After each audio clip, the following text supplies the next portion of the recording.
China has sent its best medium-size fighter, the J-10C, to Langkawi Airshow in Malaysia.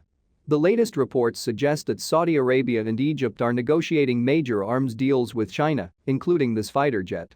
Egypt is interested in J-10C fighters, which has been exported to Pakistan last year. The J-10C has similar capability as the latest US F-16 fighter, but its price will be lower. Analysts believe that Saudi and Egypt are both reducing the reliance on US weapons and military aid.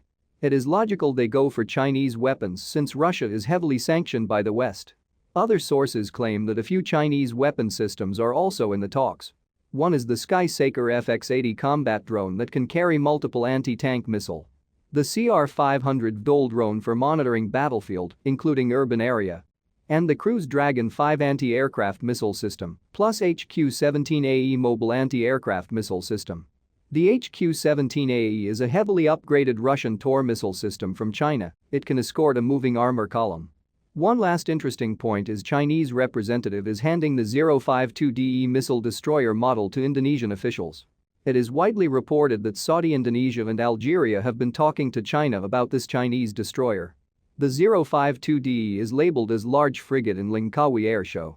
The Chinese 052D has a state-of-the-art active electronic scan array radar system and the HQ-9B anti-aircraft missiles, plus J-18 multipurpose missiles, derived from Russian Club missile family.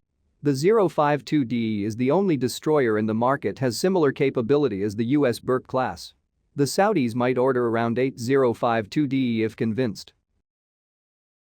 Thank you for watching. Please thumbs up, subscribe, share and comment.